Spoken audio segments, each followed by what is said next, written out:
Bismillahirrahmanirrahim. Assalamualaikum warahmatullahi wabarakatuh.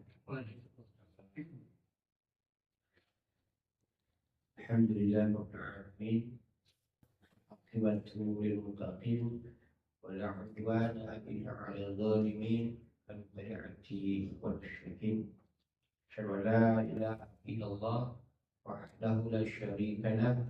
وأشهد أن محمدا عبده ورسوله وخيرته من خلقه أجمعين اللهم صل على محمد وعلى آل محمد وأصحابه ومن تبعهم بإحسان إلى يوم الدين وسلم تسليما كثيرا أما بعد.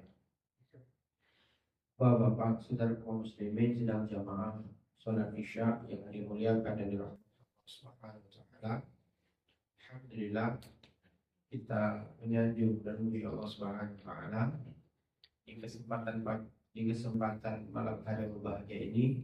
Allah Subhanahu wa taala masih kembali mengizinkan kita untuk berjumpa, bertemu, berkumpul di salah satu rumah dari rumah Allah Subhanahu wa taala yang mulia ini untuk sebuah niat dalam sebuah rangka, yaitu ingin mengkaji, mempelajari akan sirah jejak perjalanan dari manusia yang mulia, Nabi kita Nabi Muhammad Sallallahu Alaihi Wasallam.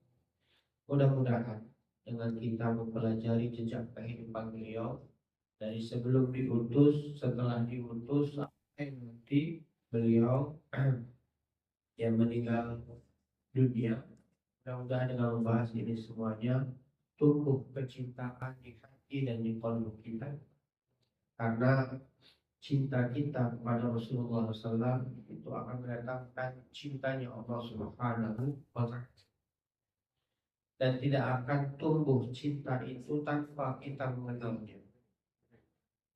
Orang Melayu berkata, tak kenal maka tak sayang. Coba ya, tak kenal kita dengan Nabi kita, makanya kita tak sayang dengannya.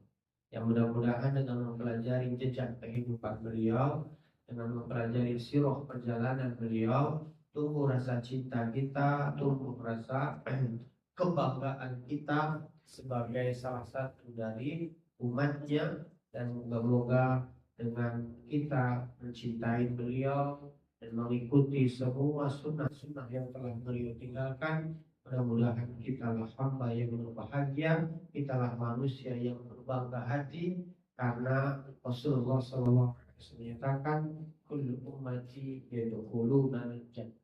Setiap umatku nanti, kata Rasulullah, mereka semuanya pasti akan masuk ke dalam surga. Ya.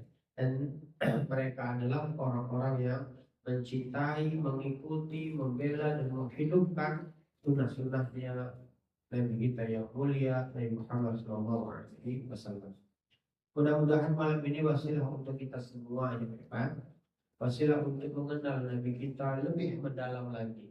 Wasilah untuk mengetahui jejak kehidupan dari manusia yang mulia Rasulullah SAW lebih detail lagi.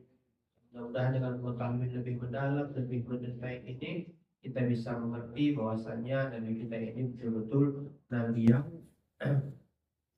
yang sangat luar biasa, spesial, diutus kepada manusia-manusia yang telah mendapatkan kabar gembira masuk surga Allah Subhanahu wa taala dengan mengikuti Nabi mereka yang utusan Allah Subhanahu wa taala yang besar Muhammad sallallahu alaihi wasallam. Hari ini Pak, kita bahas bab yang baru ya. Kemarin kita sudah membahas tentang silsilah nasab dari Nabi kita yang mulia Muhammad SAW. Hari ini kita akan bahas bab yang baru Pak, bab yaitu al-mauludu arba'una aman qabla nubuwah. Kita akan bahas bab yang baru Pak, yaitu bab kelahiran Nabi kita yang mulia Nabi besar Muhammad SAW, wa arba'una dan 40 tahun aman, 40 tahun qabla nubuwah, sebelum beliau diutus menjadi seorang. Jadi bab ini Pak, secara garis besar akan membahas kelahiran Nabi kita yang mulia Muhammad SAW sampai nanti beliau berumur 40 tahun. Karena setelah beliau berumur 40 tahun, beliau diangkat menjadi seorang nabi dan rasul. Nabi dan rasul. Ini kita membahas jadi masa kecil beliau, masa kelahiran beliau, masa kecil beliau, masa remaja, sampai nanti beliau menikah, dewasa dan berumur 40. Secara garis besar dari pembahasan ini. Baik, kita mulai Pak ya, al-maulud ya. Kelahiran Nabi kita yang mulia di Muhammad sallallahu alaihi wasallam. Kata Syekh, Wulida Sayyidul Mursalin sallallahu alaihi wasallam. Dilahirkan Sayyidul Mursalin. Sayyidul Mursalin itu Pak, Sayyid itu artinya pimpinan. Ya, pimpinan atau penghulu al-Mursalin, para nabi. Jadi Nabi kita Pak, Nabi Muhammad SAW Pak, itu pimpinannya para nabi. Kenapa beliau disebut pimpinannya para nabi Pak? Kenapa beliau disebut pimpinan para nabi? Dalam sebuah hadis Pak, ini hadis sahih juga dari Muslim, Rasulullah SAW bersabda begini, Ana sayyidu waladi bani Adam. Aku, kata Rasulullah, adalah penghulunya, pemimpinnya anak seluruh anak cucu Adam ini. Yaumul qiyamah, di hari kiamat nanti. Jadi Rasulullah Pak menyatakan bahwasanya aku adalah pemimpinnya para anak Adam nanti di hari kiamat. Wa awwalu may yanshaqqu anhu, dan aku, kata Rasulullah, adalah manusia yang pertama kali nanti dibangkitkan dari kuburnya. Jadi nanti Pak, tiupan yang pertama itu Pak ya, siapa yang ini trompetnya Pak? Israfil ya Pak ya, malaikat Israfil. Dan nanti Pak, ketika tiupan yang pertama itu seluruh makhluk alam semesta ini semuanya binasa, hancur, porak-poranda. Semuanya. Tidak ada yang bisa, semuanya mati. Kullu man 'alaiha fan wa yabqa wajhu rabbika dzul jalali wal ikram. Kata Allah, seluruh yang ada di alam semesta ini semua yang akan musnah, mati. Yang tersisa, kata Allah, adalah Allah Subhanahu wa taala saja. Yang lainnya semuanya mati. Setelah ini semuanya mati Pak, dan semua mati, lalu ditiupkan lagi tiupan yang kedua. Tiupan yang kedua ini Pak, tiupan kebangkitan. Yaumul Ba'tsi namanya Pak, hari kebangkitan. Nanti Pak, manusia yang pertama kali yang Allah Subhanahu bangkitkan dari alam kuburnya adalah Nabi kita yang dari Muhammad sallallahu alaihi wasallam. Beliau adalah manusia yang pertama dibangkitkan oleh Allah Subhanahu wa taala. Wa awwalu syafi'i, dan aku adalah orang yang pertama yang mintakan syafaat. Pak, nanti Pak, setelah seluruh manusia dibangkitkan dari alam kuburnya Pak, semuanya kita bangkit Pak. Kita bangkit dalam keadaan telanjang, belum berkhitan dan tidak bersandal. Dalam keadaan seperti ini Pak, kita semuanya berjalan di tengah gelapnya alam. Pada waktu itu Pak, bumi ini telah digantikan dengan bumi yang lain. Kata Allah Subhanahu wa taala, "Yauma tubaddal ardu ghairal ardh was samawati." Pada hari, kata Allah Subhanahu wa taala, yang kami gantikan bumi ini dengan bumi yang lainnya, dan kami gantikan pula langit yang sekarang dengan langit yang lain. Jadi Pak, nanti ketika kita bangkit, bumi ini udah beda. Enggak ada lagi gunung, enggak ada lagi lembah, enggak ada lagi lautan, enggak ada lagi bebangunan. Yang ada sejauh mata memandang adalah tanah datar yang berkumpul berdiri semua di atas seluruh manusia, dari yang awal sampai yang terakhir. Dalam keadaan seperti itu Pak, hari kiamat itu kan pada seluruh hari kiamat itu asal katanya koma Pak. Koma yang turun kiamat. Koma itu berdiri Pak. Jadi hari kiamat itu hari berdiri Pak. Jadi kita berdiri terus Pak.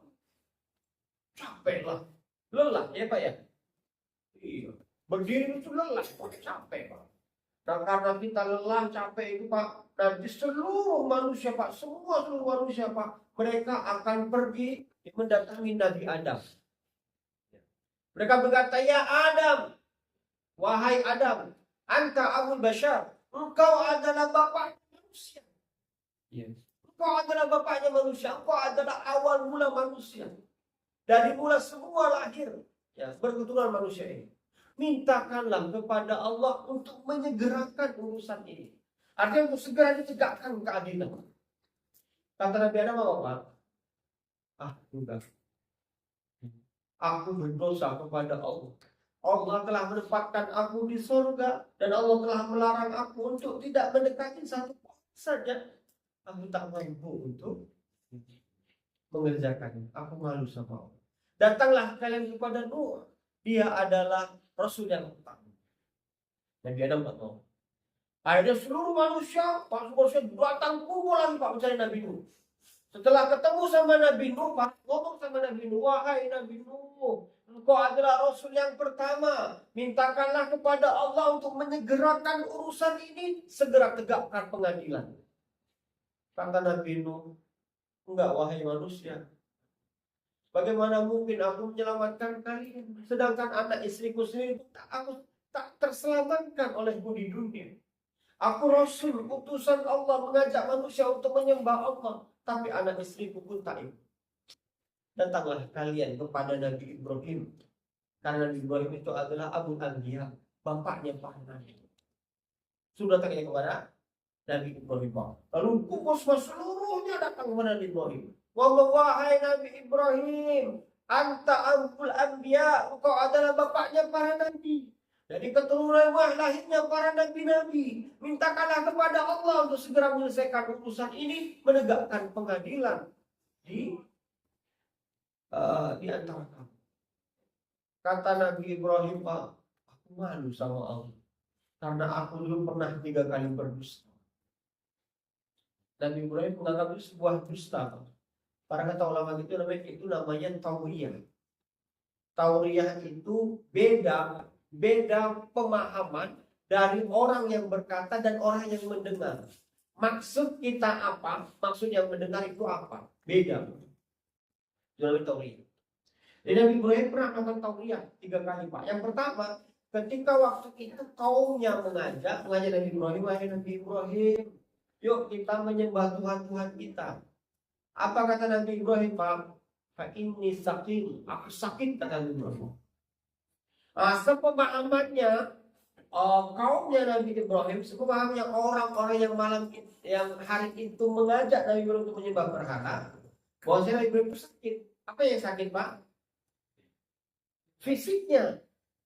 Pemahaman mereka Nabi Ibrahim sakit fisiknya. Ya tak panas kah, pilek kah, atau ya lain sebagainya, Pak. Sehingga itu menghalangi dia nggak bisa ikut. Padahal maksud Nabi Ibrahim, aku sakit itu apa, Pak? Hatiku sakit. Enggak ridho aku melihat, menyaksikan apa yang kalian lakukan. Enggak rela. Hatiku sakit. Sepemahaman mereka, enggak. Yang pertama, Pak. Dusta tauriyah yang kedua, Pak, ketika Nabi Ibrahim waktu itu datang ke Mesir. Dia datang bersama Ibunda Sarah, istri beliau. Ya, istri beliau. Dan Nabi Ibrahim ngomong, wahai Sarah, ya, nanti kita akan masuk ke sebuah daerah yang dimana daerah ini ada penguasanya. Yang penguasanya itu demen sama istri orang. Pokoknya sama istri orang dia senang. Nanti kalau kamu ditanya, katakanlah kamu itu adalah saudari. Jadi bukan istriku. Kalau dibilang istriku akan apa, Pak? Akan langsung dibawa. Nah, dibilang saudari. Nah, anggapan Nabi Ibrahim berdusta, Pak. Padahal kata ulama kita itu namanya tauriyah. Saudara apa, Pak? Saudara seiman. Karena waktu itu di Mesir kaumnya paganisme, menyembah berhala, Pak, menyembah patung. Sedangkan Nabi Ibrahim dan Ibunda Sarah itu yang bertauhid menyembah Allah. Makanya nanti Sarah katakan kamu adalah saudara. Oh iya. Oh sampailah di gerbang, Pak, ketemu sama pasukan. Ditanya sama pasukan, diinterogasi. Kamu siapa? Ibrahim. Ini siapa? Ini saudari. Apa maksud kalian di tempat ini? kami mau lewat. Kami mau ke ke Palestina. Nah, nggak boleh. Nggak boleh. Sebelum kami bawa perempuan ini. Oh dia, tapi pasukan nggak percaya Pak. Pengawalnya nggak percaya. Enggak. Kami nggak percaya dia adalah saudarimu. Akhirnya itu dibawa Pak. Akhirnya dibawa dan diserahkan kepada raja. Wahai raja, ini ada seorang wanita yang datang kepada seorang laki-laki. Kami curiga dia adalah istri. Diserahkan sama raja. Nah raja waktu itu Pak, waktu itu ketika mau mendekati Ibunda Sarah, Ibunda berkata, wahai kau hamba Allah, jangan kau dekatin aku. Ya. Kalau kau dekatin aku akan berdoa meminta kepada Allah Subhanahu Wa Taala untuk menjatuhkan hukuman kepada. Bukan dia nggak kenal sama Allah ya Pak ya. Akhirnya dideketin Pak. Begitu dideketin Ibu Sarah berdoa Pak. Dengan doa Ibunda Sarah Pak, Raja Mesir ini kaku Pak. Kalau kita sekarang apa namanya ini Pak? Stroke itu Pak ya. Langsung kaku. Tapi masih bisa ngomong. Wahai perempuan, mintakanlah kepada Tuhanmu untuk melepaskan aku dari hukuman ini. Aku berjanji aku gak akan menyentuhmu. Betul. Ada berdoa lagi kepada Allah. Ya Allah, angkatlah hukuman buat orang ini. Normal lagi Pak. Tapi begitu normal Pak, mau nyentuh lagi Pak. Berdoa lagi udah Sarah. Begitu berdoa lagi, kaku lagi Pak. Gak bisa digerakkan, semua kaku. Cuma boleh yang bisa ngomong. Wahai perempuan, mintakanlah kepada Tuhanmu untuk menyembuhkan aku dari hal ini. Dimintakan lagi Pak. Sampai 3 kali Pak. Sampai 3 kali. Penasaran Pak, penasaran. Karena begitu Pak, akhirnya 3 kali itu Pak. Didoakan dan kaku Pak. Begitu dia minta, wahai perempuan, mintalah kepada Tuhanmu untuk mengangkatkan hal ini agar aku normal kembali. Kata misalnya, enggak. Kamu sudah 2 kali berdusta. Aku tidak ingin lagi kau yang membohongi sampai yang 3 kali ini. Enggak, ini jujur yang kali ini benar. Enggak, aku gak percaya. Benar, aku berjanji. Akhirnya, karena dia sudah berjanji Pak, akhirnya berdoa lagi kepada Sarah dan diangkat lagi penyakitnya. Hal seperti itu akhirnya normal lagi Pak. Begitu normal lagi, ya sang raja ini menganggap ini wanita bukan wanita sembarangan. Akhirnya Pak dihadiahkan seorang wanita kepadanya untuk menjadi pembantunya. Siapa namanya Pak? Ibunda Hajar. Ibunda Hajar itu Pak dihadiahkan oleh Raja Mesir Pak ya, dalam rangka untuk menjadi pembantunya Ibunda Sarah. Ibunda Sarah. Akhirnya mereka pun pergi dari Mesir dalam keadaan membawa seorang budak wanita, yaitu Ibunda Hajar namanya. Ya, Ibunda Hajar. Udah sampai situ aja, nanti cerita panjangnya ya Pak ya. Tauliah yang ketiga Pak, ya, ketika Nabi Ibrahim alaihissalatu wassalam waktu itu Pak Nabi Ibrahim menghancurkan patung-patung. Semua patung-patung berhala yang disembah oleh Namrud beserta rakyat yang dihancurkan. Dan disisakan satu patung yang paling besar. Dan di tangan patung yang paling besar tadi ditempelkan kampak yang digunakan oleh Nabi Ibrahim untuk menghancurkan patung-patung tadi. Ketika Raja Namrud datang Pak, mau menuju tempat ibadahnya gitu ya. Pintu dibuka. Tidak tahu Pak. Orang-orang telah hancur berantakan semua tuhan-tuhan patung yang mereka selama ini sembah. Kata Raja Namrud, siapa yang melakukan ini? Siapa yang menghancurkan tuhan-tuhan kita? Ada yang ngomong Pak, aku mendengar ada seorang pemuda Ibrahim namanya yang ia sangat membenci mencela apa yang kita lakukan ini. Mungkin dialah pelakunya. Kata Raja, tangkap, cari tangkap, bawa sini. Dicari, tangkap, dibawa. Begitu datang, dibawa, ditanya, wahai Ibrahim, wahai Ibrahim, engkaukah yang melakukan ini? Engkaukah yang menghancurkan tuhan-tuhan kami? Apa kata Ibrahim Pak? Tanya patung yang besar itu. Langsung waktu itu Raja Namrud sadar Pak. Sebenarnya sama patung. Mungkin nggak patung yang bisa ngomong Pak? Enggak mungkin. Ya. Nabi Ibrahim udah seolah-olah tidak berkata Pak, itu patung kan punya mulut. Itu patung punya mata. Itu patung. Seandainya matanya bisa melihat, dia pasti mengetahui sampai melakukan. Seandainya telinganya bisa mendengar, dia pasti mendengar hancurnya dulu lantainya patung-patung yang dihancurkan. Dan dia pasti bisa ngomong siapa pelakunya. Langsung terdiam Pak Raja Namrud. Langsung tersadar, oh ini hanya patung ini. Dia nggak mungkin bisa ngomong. Betul dia punya mata, tapi dia nggak bisa melihat. Betul dia punya mulut, tapi nggak bisa ngomong. Tapi namanya penguasa Pak. Ketika kalah debat, apa yang dimainkan Pak? Apa Pak? Otot ya kan Pak? Iya otot Pak. Kalah debat akhirnya apa Pak? Ngamuk kan Pak? Ngamuk. Tangkap Ibrahim. Siapkan api yang besar. Bakar. Jadi ketika otak kalah, otot yang main Pak. Otak yang main. Nah begitu. Jadi boleh nggak mau. Singkat cerita boleh nggak mau. Carilah oleh kalian Nabi Musa. Cari Pak. Seluruh manusia Pak datang mendatangi Nabi Musa. Kata Nabi Musa, jangan. Carilah oleh kalian saudaraku Nabi Isa. Nabi Isa bilang, oh enggak, aku nggak berani minta sama Allah, nggak berani. Coba kalian cari Nabi yang terakhir, saudaraku Nabi Muhammad namanya. Datangin dia. Oh begitu kita mendatangi seluruh manusia mendatangi Nabi Muhammad Pak. Semua kita wahai Muhammad, berdoalah engkau kepada Allah untuk segera menegakkan pengadilan. Cuma Nabi Muhammad Pak yang berani Pak. Beliau langsung sujud waktu itu Pak, langsung sujud. Langsung memuji Allah, ya, langsung menyanyi, bertasbih, bertakbir, bertahmid kepada Allah. Sampai akhirnya Allah SWT berkata, ya Muhammad, irfa' ra'sak. Wahai Muhammad, angkat kepalamu, kata Allah. Cuma Nabi Muhammad yang berani Pak. Nabi Adam nggak berani. Nabi Adam nggak berani. Nabi Nuh nggak berani. Nabi Ibrahim nggak berani. Nabi Musa nggak berani. Nabi Isa nggak berani. Sampai akhirnya Nabi Muhammad yang berani. Makanya kata Rasulullah SAW, ya, aku wa awwal syafi'in. Aku adalah orang yang pertama kali minta syafaat kepada Allah Subhanahu wa taala. Kata Allah, ya wahai Muhammad, angkat kepalamu. Utarakan apa yang kau mau. Oh, ngomonglah Rasulullah, ya Allah, segerakanlah pengadilan, tegakkanlah langsung Islam. Langsung Pak, tegakkan pengadilan. Masya Allah. Ya, di saat nabi-nabi yang lain semuanya ketakutan.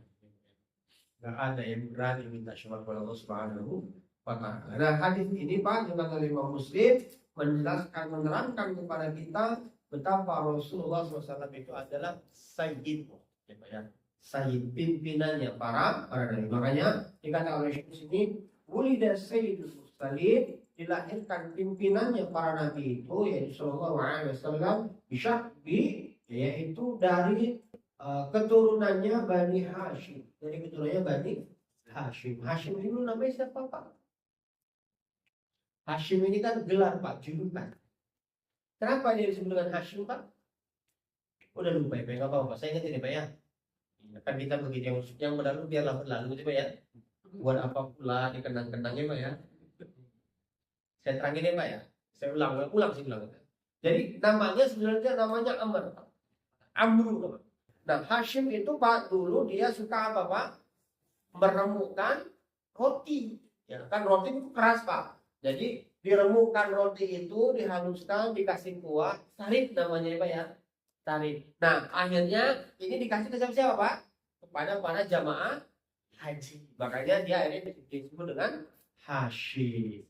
Hashim ini Pak, dia pergi ke Madinah, menikah dengan seorang wanita, ya Pak ya. Akhirnya lahirlah anaknya. Siapa nama anaknya Pak? Syaibah, ya Pak ya. Nah Syaibah ini Pak, akhirnya Hashim ini meninggal di Syam waktu sedang berdagang. Akhirnya Syaibah ini menjadi anak yatim. Nah, Hashim ini punya saudara Pak di Mekah. Siapa namanya Pak? Muttalib. Muttalib ini ketika tahu Hashim ini punya anak di Madinah, dijemput Pak. Ya, dijemput. Sebetulnya keluarganya nggak ngasih, mamanya nggak ngasih Pak. Ya, tapi karena dibujuk, dirayu dan diyakinkan, akhirnya diberi Pak. Begitu naik kuda, naik unta bareng-bareng Pak sampai Madinah, disebut dengan Abdul Muttalib. Hambanya Muttalib. Ya. Kata Muttalib waktu itu, celaka kalian, ini adalah keponakanku, ini adalah anaknya Hashim. Tapi ternyata Pak, orang nggak mengenal nama Syaibah. Yang lebih terkenal apa Pak? Abdul Muthalib. Inilah yang menjadi kakeknya Rasulullah Shallallahu Alaihi Wasallam. Abdul Muthalib ini Pak punya anak 10, seorang laki-laki, yang salah seorangnya namanya Abdullah. Abdullah ini menikah dengan seorang wanita namanya Ibunda Aminah. Dari pernikahan Abdullah dan Ibunda Aminah lahirlah Nabi kita yang mulia Nabi Muhammad Shallallahu Alaihi Wasallam. Begitu ringkasnya, ya. Bapak udah ingat, cuma Bapak lupa kan Pak? Nah, itu Pak ya. Bani Hashim di Makkah, lahir di Makkah Pak. Jadi Rasulullah SAW Pak dari Bani Hashim. Beliau lahir di Makkah, lahir di Makkah. Fisabihati yaumil Isnin, di pagi hari Senin. Hari Senin Pak. Makanya ketika Rasulullah SAW bertanya, kenapa beliau berpuasa di hari Senin? Apa jawaban beliau Pak? Aku lahir pada hari Senin, ya. Dan aku lahir pada hari Senin. Nah ini Rasulullah lahir di hari Senin Pak. Beliau lahir di hari atasnya min syahr Rabiul Awal. Tanggal 9 dari bulan Rabiul Awal. Di tanggal 9 Pak. Tanggal 9 di bulan Rabiul Awal.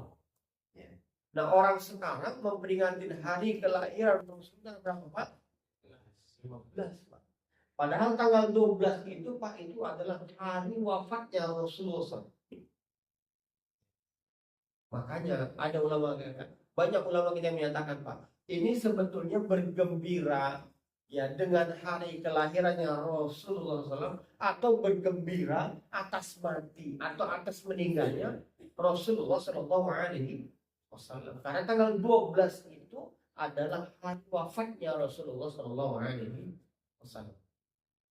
Ini pentingnya ilmu Pak, ya.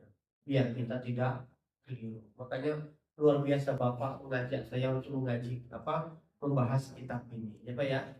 Mudah-mudahan ini pencerahan buat kita, ya Pak ya. Jadi beliau lahir tanggal 9. Ini riwayat yang sahih. Tanggal 9 bukan tanggal 12. Tanggal 12 itu adalah hari meninggalnya beliau, hari wafatnya Rasulullah Sallallahu Alaihi Wasallam. Jadi orang sekarang itu mereka itu berbahagia dengan kematiannya Rasulullah SAW, senang gitu Pak, senang kayaknya diperingatin gitu. Kalau mati peringatin yuk gitu ya, diperingatin kematian Rasulullah atau jangan itu Pak.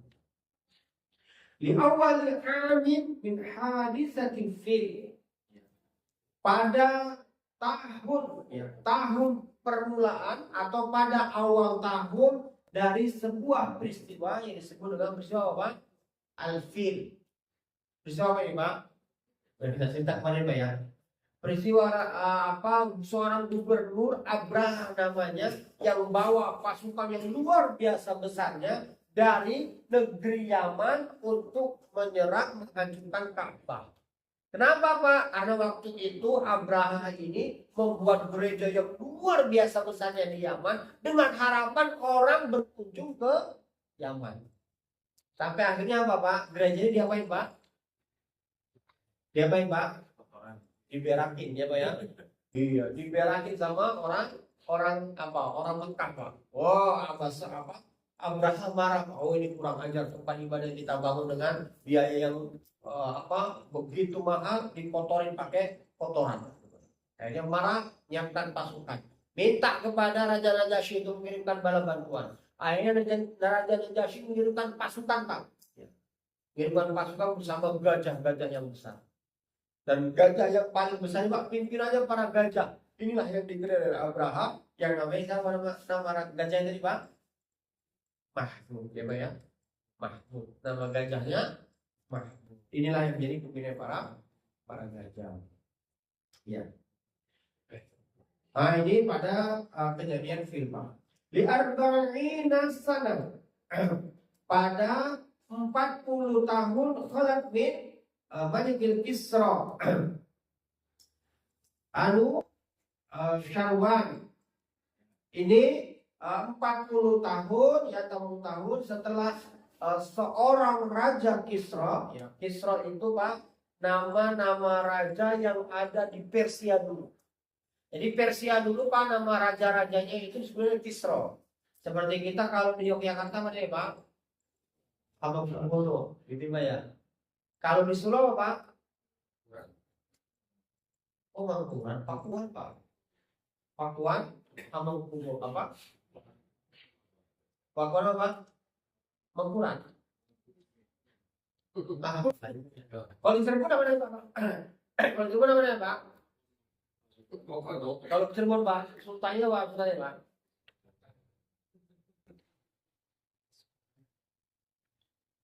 Kalau di Medan Sultan Delhi namanya Pak. Sultan Delhi di kampung saya ada Pak, Sultan Langkat namanya Pak. Oh, itu Sultan Langkat. Kalau di Aceh apa? Samudra Pasai itu ya. Ya Pak, apa Pak? Di Aceh Pak. Oh, Tuan Pusat Muda. Tengku ya Pak. Tengku. Nah itu Pak.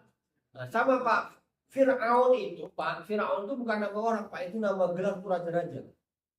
Jadi raja-raja Mesir dulu namanya Fir'aun nama rajanya itu. Apa istilahnya julukannya. Sama di Mesir itu, apa di Persia itu Pak, ya raja itu namanya Kisro. Ya Kisro itu raja Kisro. Nah ini berarti raja, ya berarti raja. Ya. Syarwa, Pak. Yuwafiqu dzalika 20 aw dzalika 20 min syahri Abril sanata yang itu bertepatan dengan tanggal 20 atau tanggal 22 dari bulan April. Dari bulan April tahun 571 Masehi.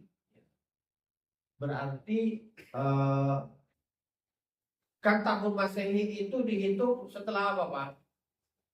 Dihitung setelah Nabi Isa lahir. Berarti setelah 571 tahun setelah Nabi Isa alaihissalam meninggal dunia, barulah lahir Nabi Muhammad sallallahu alaihi wasallam. Makanya disebut Pak jeda antara antara setelah diangkatnya Nabi Isa dan lahirnya Rasulullah SAW itu namanya masa apa Pak? Masa fatrah namanya Pak. Masa kekosongan wahyu. Kekosongan wahyu karena setelah itu nggak ada lagi Nabi Pak. Tidak ada lagi Nabi. Setelah Nabi Isa meninggal dunia sampai 571 tahun Pak nggak ada Nabi. Masa fatrah namanya. Masa kekosongan Nabi. Nggak ada Nabi. Ya Pak. Nah ini Pak haqqaqahu al-alimul kabir. Jadi sebagaimana yang diteliti Pak oleh seorang ulama yang besar namanya Muhammad Sulaiman Al-Mansur. Ya, ini ada ulama kita Pak, dia itu ahli sejarah, dia bernama Muhammad Sulaiman Al-Mansur. Dialah yang meneliti dan beliau ini ahli falak Pak. Ahli falak. Beliau yang menetapkan, yang menentukan dan menghitung ya. Dan beliau yang menyatakan bahwasanya Rasulullah itu lahir tepat di tanggal 21 atau 22 ya, 22 April tahun 571 Masehi. Itu Pak. Waruya Abu Sa'ad dan diriwayatkan dari Ibnu Sa'ad anna umma Rasulullah sallallahu alaihi wasallam qalat, sesungguhnya ibunda Aminah, ibunya Rasulullah SAW itu pernah berkata, lamma wulidtu kharaja min farjin nurun. Tak kala aku melahirkan anakku, yaitu Nabi Muhammad SAW, kharaja min farjin, keluar dari kemaluanku nurun, cahaya. Ya, cahaya. Adha'at lahu qusur Syam, yang mana cahaya ini terang sampai menerangi istana-istana raja-raja Syam. Istana raja-raja Syam. Wa ruwiya Ahmad anil Irbad ibnu bin Sariyah ma yuqalu dzalik. Dan diriwayatkan oleh Imam Ahmad dari sahabat Al-Irbad bin Sariyah sebagaimana yang disampaikan tadi. Nah ini Pak tentang lahirnya Rasulullah SAW dan waktu itu keluar dari kemaluan ibunda Aisyah cahaya. Ini saya bawakan apa yang ini Pak. Bukan dari kemaluannya Pak, bukan dari kemaluan ibunda Aminah. Ini saya bawa riwayatnya ya, Pak ya. Ini Pak, dari sahabat Khalid bin Ma'dan, ya, bahwasanya para sahabat Rasulullah dulu pernah berkata kepada Rasulullah, ya Rasulullah, ya, akhbirna an nafsika. Wahai engkau utusan Allah Subhanahu wa taala, coba ceritakan kepada kami tentang dirimu, tentang dirimu. Qala, maka Rasulullah menjawab. Qala beliau menjawab, dakwatu Abi Ibrahim. Aku adalah berkah dari doanya Nabi Ibrahim. Ya, Nabi Ibrahim, bapakku, Nabi, ya bapakku. Ya kenapa Pak? Karena Ibrahim itu punya dua anak Pak, namanya Ishak sama Ismail. Nabi Ishak ini Pak lahir darinya itu Nabi Yakub. Nabi Yakub ini Pak lahir darinya itu Nabi Yusuf. Dari Nabi Yusuf Pak lahir Nabi Musa. Dari Musa sampai akhirnya lahir Nabi Isa. Setelah Nabi Isa selesai. Nggak ada. Nah Nabi Ismail ini Pak nggak ada nabi ya dari dia sampai akhirnya lahirlah Nabi Muhammad Shallallahu Alaihi Wasallam. Sampai akhirnya Nabi Muhammad Shallallahu Alaihi Wasallam. Berarti ya Nabi Ibrahim juga bapaknya Rasulullah SAW. Wa busyra Isa, dan aku ini merupakan kabar gembira yang disampaikan oleh Nabi Isa. Di surah apa? Di surah As-Saff. Pada surah As-Saff Pak, Nabi Isa berkata, ya, Nabi Isa berkata kepada Bani Israel, Inni Rasulullah ilaikum. Sesungguhnya aku ini adalah utusan Allah Subhanahu kepada kalian. Dan aku kata Nabi Isa, Aku memberikan kabar gembira kepada kalian akan lahirnya seorang nabi ismuhu Ahmad, yang namanya adalah. Jadi Nabi Isa menyatakan Nabi Muhammad SAW namanya Ahmad. Ahmad dengan Muhammad sama Pak, asal katanya itu Hamidah. Hamidah itu artinya yang dipuji. Ahmad itu artinya yang paling banyak dipuji. Muhammad juga sama, orang yang paling banyak diingat, orang yang paling banyak dipuji. Jadi kata Nabi Isa, bahwasanya akan ada Rasul setelah aku namanya adalah Ahmad. Jadi Rasul. Wara'at ummi hina hamilat bi, dan ibuku melihat tak kala ibuku sedang mengandung aku, ka'annahu kharaja minha nurun, seakan-akan keluar cahaya. Seakan-akan keluar cahaya. Dari mana Pak? Dari hamil. Jadi Ibunda Aminah waktu itu hamil, ya. Dalam keadaan hamil itu kata Rasulullah, ibuku itu melihat ka'annahu kharaja nurun, seakan-akan keluar cahaya Pak. Keluar cahaya, yang mana cahaya ini Pak, Allah atlahu usuru, ya. Yang mana cahaya ini keluar dan menerangi seluruh istana. Ya, surga Pak, Busra. Seluruh istana Busra min ardi Syam, yang ada di bumi Syam. Jadi dari penumpang, bukan dari pembangun. Ya, bukan dari. Itu yang pertama Pak. Dua yang pertama. Yang kedua, rawahu Ibnu Ishaq di sana diriwayatkan oleh Ibnu Ishaq dengan sanad darinya. Beliau berkata Pak, beliau berkata bahwasannya hadis ini min tariqi akhrahu Tabrani fi tafsirih. Ini hadis ini dari jalan yang dikeluarkan oleh Imam At-Tabrani dalam kitab tafsirnya. Wal Hakim dan Imam Hakim dalam kitab Mustadraknya. Wa qala, dan beliau berkata sahihul isnad. Isnad hadis ini sahih.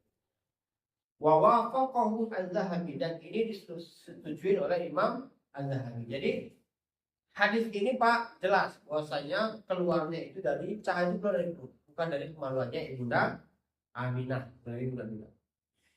Hadis yang kedua Pak diriwayatkan oleh Imam Tabrani juga bahwasanya Rasulullah SAW bersabda, Ra'at ummi fi manamiha, ibuku melihat di waktu tidurnya, di mimpinya. Jadi ibuku melihat tak kala beliau tidur dan bermimpi, annahu kharaja min baini rijlaiha, yang mana keluar di antara dua kaki ibuku. Di dua kaki Pak, bukan kemana. Jadi kata Rasulullah, Ibunda Aminah waktu itu tidur dan bermimpi, dia melihat dari dua kakinya itu keluar apa Pak? Siraj, cahaya. Siraj, cahaya, ya. Allah atlahu fusuru syam, yang mana cahaya ini menerangi seluruh istana-istana Syam. Hadis ini Pak Hasan Al-Albani dihasankan oleh Syekh Al-Albani. Ini Pak. Ya. Jadi dua hadis ini menerangkan kepada kita bahwasanya keluarnya cahaya itu bukan dari kemaluan. Ya, ini salah satu kritisi dari apa yang disebutkan oleh Syekh, bukan dari kemaluan, ya. Tapi dari pertama tadi dari perut, yang kedua dari mana Pak? Kaki. Ya. Nah ini penting kita terangkan Pak. Kenapa? Karena sampai kita ada anggapan bahwasanya dari kemaluan Ibunda Aminah itu keluar cahaya. Ya itu Pak ya, sedikit penjelasan. Wa qarruya anna irhasat ya bibaksi waqat indal milad. Dan diriwayatkan juga bahwasannya ketika Rasulullah SAW itu dilahirkan Pak, terjadi peristiwa-peristiwa besar. Besar. Apa itu Pak? Ya. Yang pertama Pak, sakatat arba'u asyrati ya syaraqa min iwani Kisra. Apa itu Pak? Yang di atas itu apa ya Pak? Apa? Kubahnya Pak ya? Pokoknya itu tiang-tiang itu Pak. Tiang-tiang penyangga kerajaan itu Pak, 14 roboh Pak. 14 roboh. Ambruk Pak. Apa itu? Kubahnya Pak ya? Nah, ambruk Pak. Ambruk. Jadi seolah-olah padahal waktu itu tidak ada gempa Pak. Dalam sebuah riwayat Pak diceritakan waktu itu Pak raja itu sedang tidur Pak. Beliau seperti tergoncang-goncang ya, dan beliau merasa seperti ada goncangan yang hebat. Sampai akhirnya beliau keluar dan melihat ternyata kubah-kubahnya tiang-tiang itu 14 roboh Pak. Itu dari lahirnya Rasulullah Sallallahu Alaihi Wasallam. Masya Allah Pak ya. Nah api Pak, api yang selama ini disembah oleh orang-orang Majusi Pak, itu padam. Ini menunjukkan betapa Rasulullah SAW itu yang memang telah Allah Subhanahu wa taala jadikan akan menjadi Rasul yang terakhir untuk menyeru manusia menyembah Allah Subhanahu wa taala. Ya ini Pak. Ya. Wa khadamat narul lati ya'buduha al-majus, dan padamnya api yang mana api ini dulu tempat ibadahnya orang-orang Majusi. Ini Pak, apinya ini dulu sebutan api abadi Pak. Bapak nanti kalau ke Bojonegoro Pak, di Bojonegoro itu ada namanya api kayangan Pak. Itu api yang gak mati Pak. Ini apinya Pak ya, udah gitu dikasih lingkaran lagi terus supaya jangan masuk Pak.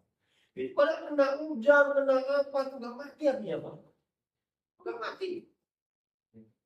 Sudah ke depan itu Pak, sudah ke situ Pak. Sudah banyak katanya api kayangan.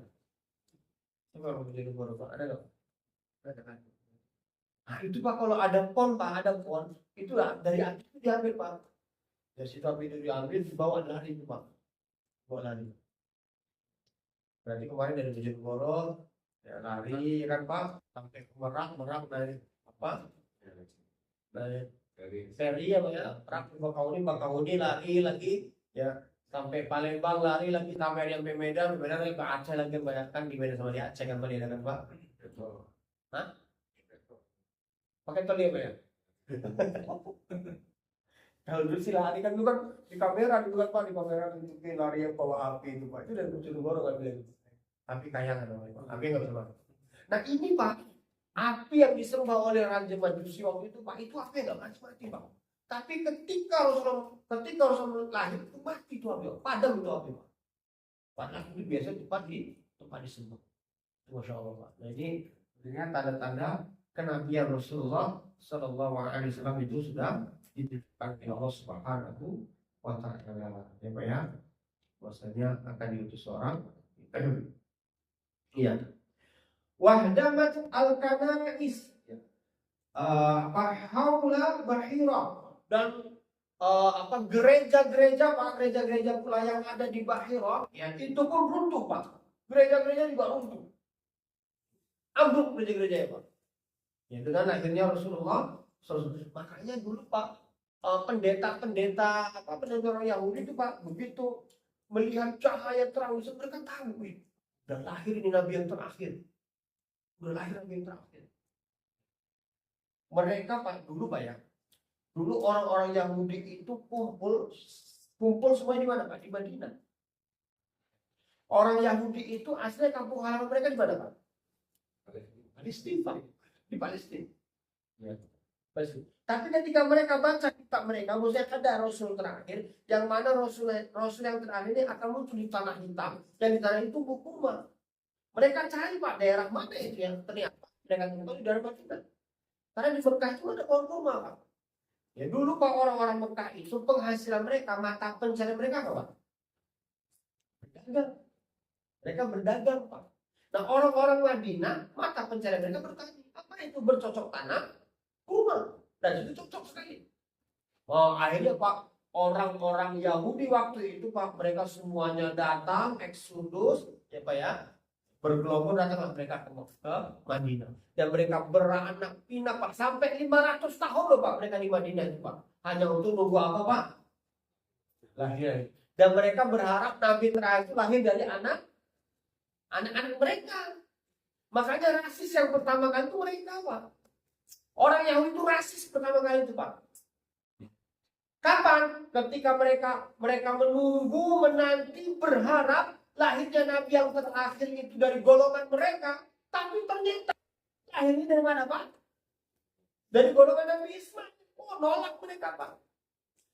Mereka menolak itu bukan mereka mengerti Islam itu salah Pak. Mereka itu menolak hanya karena satu Pak. Karena Nabi Muhammad SAW tidak lahir dari rahim istri-istri mereka. Itu saja Pak. Rasis kalau mereka. Langsung ya. Dari situ langsunglah terjadi kerusuhan sampai hari kiamat nanti.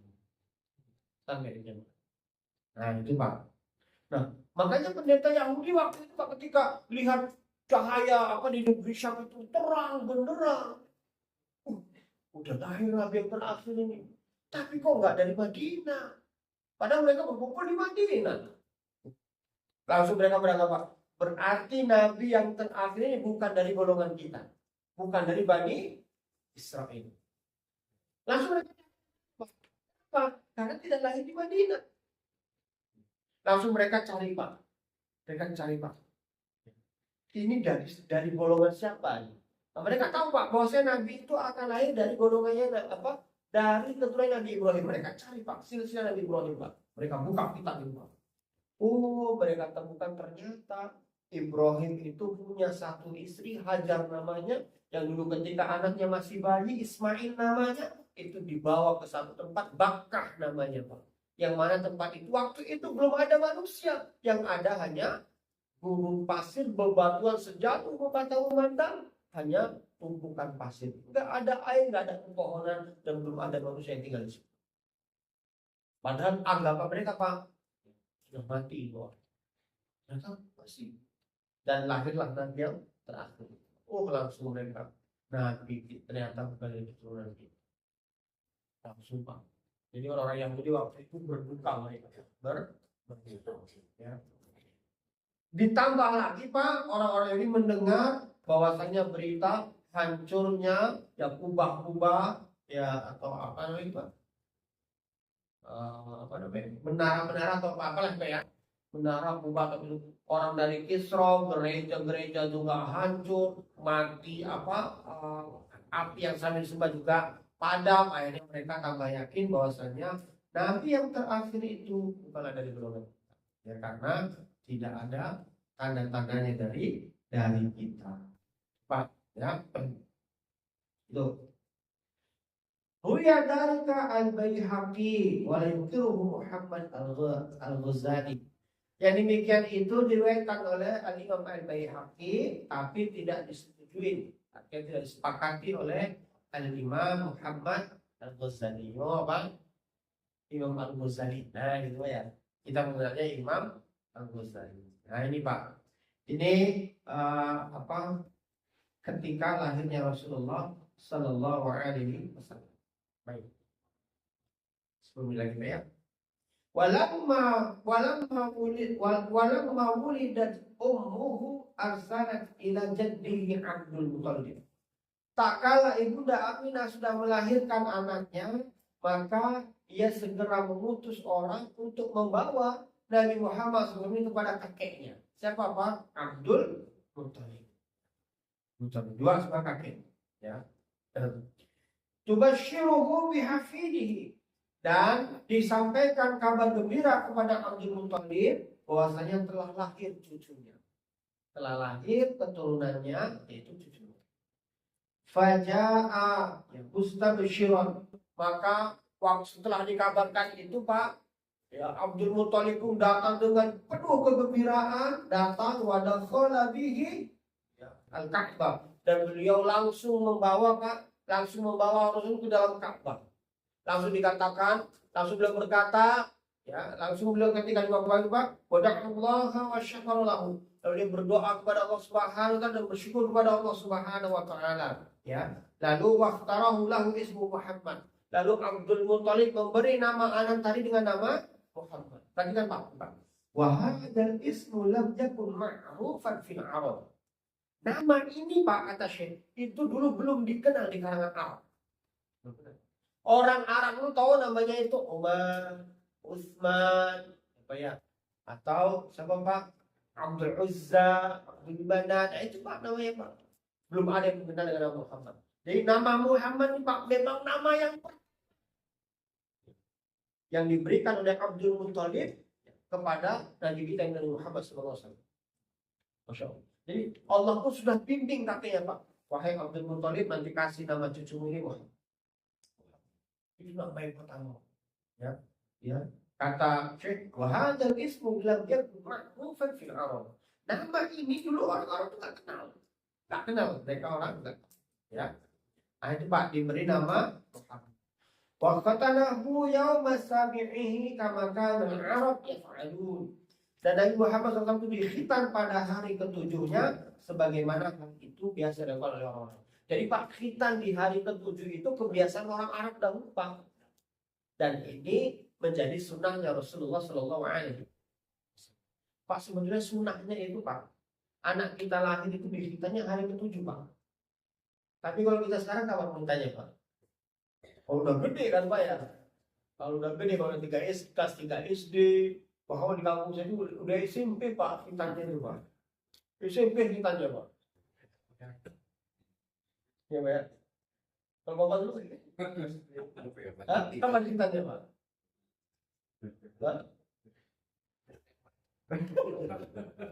Itu Pak khitannya Pak. Udah kegedean dan tua. Iya.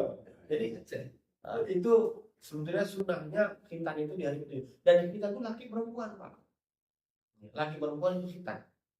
Ya, kata Ibnu Qayyim Pak, Al-Ibnu Qayyim hikmah khitan buat perempuan Pak. Yang pertama, perempuan itu kalau dia khitan, ya, itu masih sedikit kok Pak, masih sedikit saja kata. Karena nggak boleh terlalu dalam, nggak boleh juga dibiarkan. Kalau dibiarkan Pak tidak dikhitan, maka perempuan ini akan binal Pak. Ya, maksudnya dia itu akan ini Pak tidak bisa menahan ininya, gejolak nafsunya, syahwatnya Pak. Biar Pak, iya. Makanya sekarang Pak WHO Pak kan melarang Pak. WHO kan melarang menghitan perempuan. Apa tahu maksudnya itu Pak? Biar wanita muslim itu liar, binal seperti wanita-wanita Eropa sana yang nggak tahu mana. Benar Pak? Nggak tahu mana. Liar. Padahal harus dihitan. Sedikit saja. Dan itu di hari ke-7. Laki-laki juga dikhitan Pak. Ternyata laki-laki dikhitan itu Pak dari kecil itu bagus Pak. Ya. Kenapa Pak? Ternyata ya, kemarin tuh ada anak teman saya tuh Pak ya, udah gede, udah bayi 2 tahun lah Pak. Itu ternyata kencingnya sakit Pak, nyumbat itu Pak. Akhirnya dikhitan kan lancar kencingnya Pak. Ya, lancar kencingnya. Berarti ternyata khitan dari kecil itu bagus. Dulu anak saya ketika di Madiun itu Pak, Ya, ketika lahir di hari ke-7 saya bawa ke dokter suruh vaksin. Nggak ada yang mau berani kasihan masih kecil pak. Nggak apa pak. Ya, nggak apa pak. Nggak mau, nggak ada yang berani pak. Akhirnya ya bayi saya ditanya pak, waktu itu mau berapa? Umur 2 tahun atau berapa proses kita? Padahal bayi itu bisa bagus pak. Karena ketika kecil itu disuntan pak, dia nangis kan kita masih belum banyak geraknya kan pak ya. Belum banyak gerak juga apa dibendong ya pak ya. Dibendong nangis tinggal disusui ya pak ya. Cepat sembuhnya ya kan pak. Cepat sembuhnya dia belum merasa sakit. Kalau anak ini tahu dari SD, wah itu udah banyak geraknya, nggak bisa dibiarin bengkak ya kan pak ya. Bengkak dan lain sebagainya. Ya. Tapi ini masih sangat jarang di tempat kita pak ya. Ternyata di Arab itu dulu sudah zaman dulu seperti itu pak. Jadi di sekitar waktu karena Jawa Masjid ini Rasulullah dihitam pada hari ke-7-nya maka Arab itu ya sebagaimana orang-orang Arab biasa melakukan. Nah itu. Ya. Wa awal dan yang pertama kali ya man arba'at ya. Yang pertama kali menyusui Rasulullah SAW minal muradi' dari orang-orang yang pernah menyusui Rasulullah pada ummihi setelah ibunya Rasulullah adalah ya Suwaibah. Suwaibah maula Abi Lahab. Jadi Pak dulu ketika Rasulullah lahir Pak begitu lahir disusui sama ibunya. Setelah disusui oleh ibunya Pak waktu itu Abu Lahab ini pamannya Pak. Abu Lahab ini pamannya Rasulullah. Abu Lahab itu punya budak Pak. Ya. Nama budak itu Pak Suwaibah. Suwaibah ini waktu itu sedang menyusui juga Pak. Lagi punya anak kecil juga. Ya. Setelah ibunda Aminah yang menyusui, baru selanjutnya Suwaibah ini yang menyusui Pak. Dulu sepengetahuan kita siapa Pak yang menyusui yang pertama Pak? Siapa? Halimah ya Pak. Halimah itu Sa'diyah ya Pak ya. Padahal enggak Suwaibah. Suwaibah yang pertama menyusui Rasulullah SAW ini budaknya Pak, budaknya Abu Lahab, ya budaknya Abu Lahab, ya. Nah, dia yang menyusui karena waktu itu Suwaibah juga lagi punya anak, ya. Bila Bani Ibni, ya yang mana ya Suwaibah ini juga sedang menyusui anaknya, yuqalu lahu Masru, nama anaknya itu Masru. Jadi Masru ini saudara sepersusuan dengan Rasulullah SAW. Masru ini anaknya Suwaibah. Suwaibah Rasulullah SAW menyusu kepada Suwaibah. Jadi saudara. Kalau saudara sepersusuan itu Pak, kalau misalkan ini perempuan, ini laki nggak boleh nikah Pak. Anak bapak misalkan nyusu sama nyusu sama ini ibu istri orang lah Pak. Anak bapak nyusu sama istri orang. Nah istri orang tadi ini Pak, anak bapak kan laki, anak dia perempuan. Maka anak bapak sama anak ibu tadi yang menyusui anak bapak itu namanya saudara sepersusuan. Itu nggak boleh menikah Pak. Jadi mahram Pak, mahram sepersusuan namanya. Nggak boleh dinikahin. Nggak boleh dinikahin Pak. Masya Allah ini Pak ya. Jadi Islam sangat detail sekali mengatur itu Pak.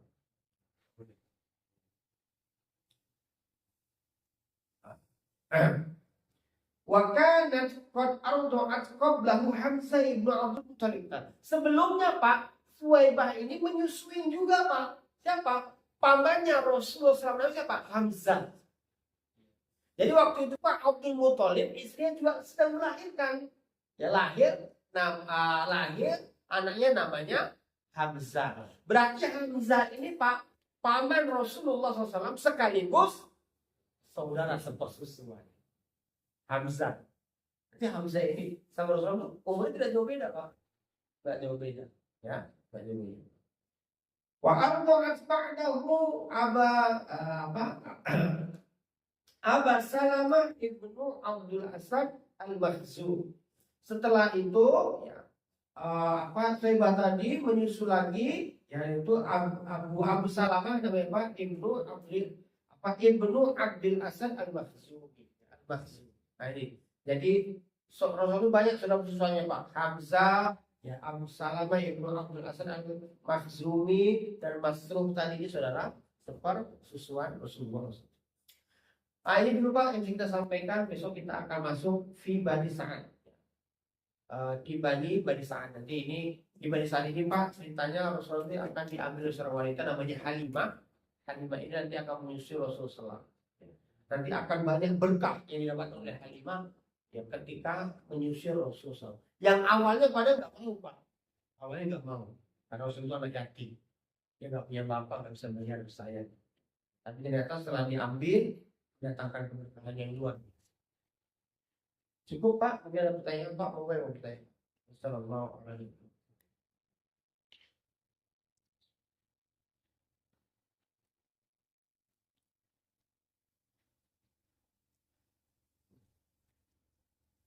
Kan Ustaz, Terima kasih Pak. kan yang jelas kelahirannya Rasulullah SAW kan dari Cina ya. Dan juga sinarnya itu sampai menyinari istana Israel. Iya. Padahal Rasulullah kan lahirnya di Makkah. Itu kayak saya itu sinarnya itu sampai terang Makkah. Bener-bener Pak. Sampai keluar. Jadi Syam itu kerajaan apa istana-istana Syam itu terang semuanya Pak. Atasnya terang itu Pak. Ya, kan lahirnya kan di Makkah kan. Berarti dia seluruh Arab itu terang semua. Oh di Syamnya Pak terang Pak. Jadi cahaya itu ke atas menerangin kerajaan-kerajaan istana-istana Syam. Terang Pak. Yahudi itu tahu bahwa Nah dia melihat kan jarak Madinah ke Mekah itu jarak sini Pak, jarak Jakarta Surabaya Pak. Ya, Surabaya sekitar 500 kiloan kan Pak. Jakarta ya Surabaya berapa jarak Surabaya Pak? 712 Semarang lah itu ya.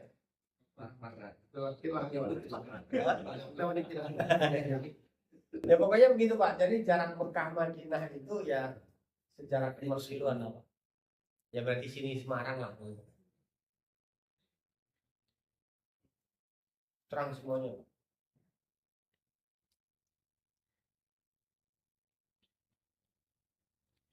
Dan mengenai akurat mana tadi perhitungan Masehi dengan yang tadi ada yang 9, yang 12, sampai awal itu akurat mana?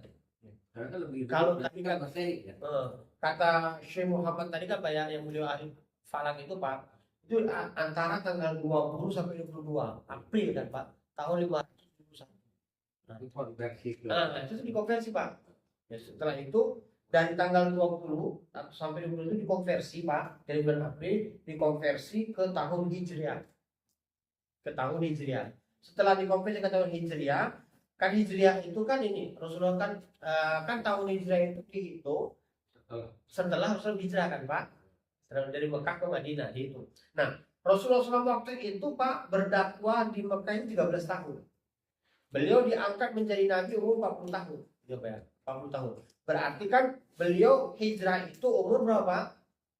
53 tahun ya Pak ya, 53 tahun. Dari 53 tahun itu baru 40 tahun belakangnya dihitung. Nah itu Pak, mengkonversikannya Pak.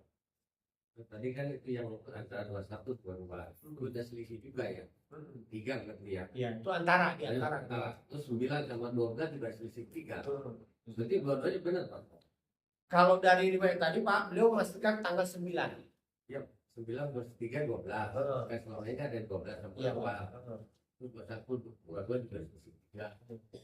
Ini sama-sama selisih gitu. Menurut selisih. Nah, tapi yang 21, 22 juga benar. Itu 9 dengan 12 juga kemungkinan berapa Pak? Soalnya Pak. Nah, Cuman kalau Syekh Saifullah Al-Ghafuri, beliau mengatakan tanggal 9 bulan Rabiul Awal. Karena ini Pak, hitungan tahunnya Masehi hari itu kan beda Pak. Masehi itu ada tanggal 28 dan ada tanggal 31. Nah, ya Pak. Masehi itu ada tanggal 28 ada tanggal 31. Sedangkan hitungan Hijriah Islam itu Pak cuma 29 sama 30. Enggak ada 28, tidak ada 31.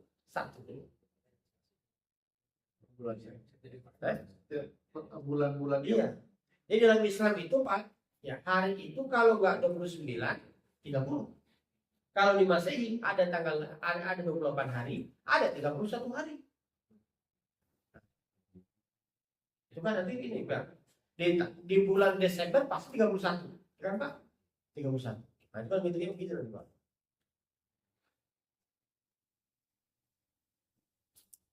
Cukup Pak, jadi kita garis contohnya ya. Terima kasih Pak atas perhatiannya. Mudah-mudahan apa yang kita sampaikan ini ada manfaatannya. Wassalamualaikum warahmatullahi wabarakatuh.